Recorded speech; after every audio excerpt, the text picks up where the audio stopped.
In a world driven by war and technology, one man's arrogance will give birth to a hero. Welcome to Iron Man, the film that launched a cinematic universe. This is how it all began. Tony Stark is a genius inventor, billionaire playboy, and the sole heir to Stark Industries, the world's top weapons manufacturer.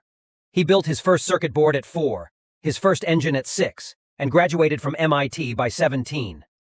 After his father's death in a car crash, the company was temporarily led by Obadiah Stane, until Tony took control at just 21. Under his leadership, Stark Industries revolutionized modern warfare. At an awards ceremony in Las Vegas, Tony is confronted by journalist Christine Everhart. She exposes evidence that Stark Industries weapons are being used by terrorist groups around the world. That same night, Tony brushes it off and ends up sleeping with her.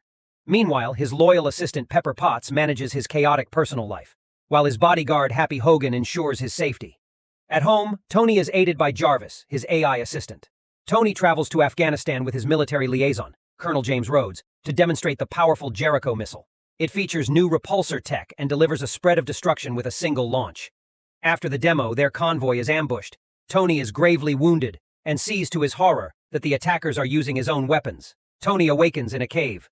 A crude electromagnet is attached to his chest, powered by a car battery. He's been taken by a terrorist group called the 10 Rings. A fellow captive, Yinsen, explains that he saved Tony's life by stopping shrapnel from entering his heart. The 10 Rings demand that Tony build a Jericho missile for them, but Tony and Yinsen know they won't be released. Instead, they plot an escape.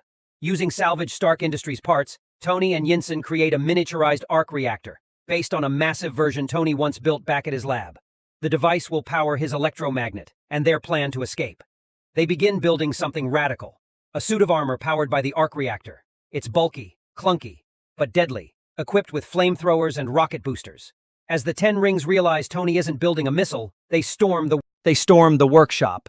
Yinsen sacrifices himself to buy Tony time to power up the suit. Enraged, Tony fights his way out in the Mark I armor, destroying weapons and torching the base. But after flying to safety, the suit fails and crashes into the desert. Tony is rescued by Rhodes and returns home a changed man. At a press conference, he stuns the world. Stark Industries will no longer produce weapons. Obadiah warns Tony that this move could destroy the company and dishonor his father's legacy. Tony doesn't care. He has a new purpose: to fix what he broke. Tony begins developing a sleeker, more advanced version of the armor, Mark II. He also perfects the arc reactor in his chest. Pepper, noticing his obsession, is concerned, but supports him. He refines the design: flight systems, repulsor blasts, and a red and gold finish. The new Iron Man is ready. After a thrilling test flight, Tony is confronted again by Christine, who reveals that his weapons are still being used by terrorists in Yinsen's home village. Furious, Tony suits up and heads to Afghanistan. He destroys the weapons cache and rescues the villagers. During his return flight, he's mistaken for a hostile and attacked by U.S. fighter jets. To avoid disaster, he reveals his identity to Rhodes over the phone. Meanwhile, the 10 Rings recover the Mark I armor debris.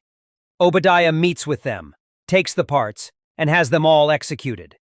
He's secretly building a massive new suit based on Tony's design. Pepper, suspicious of Obadiah, hacks into his files and discovers the truth. Obadiah has been selling weapons to the 10 Rings and even orchestrated Tony's kidnapping. She brings the evidence to Agent Phil Coulson of a secret government group, SHIELD. Unable to replicate the arc reactor, Obadiah attacks Tony at home.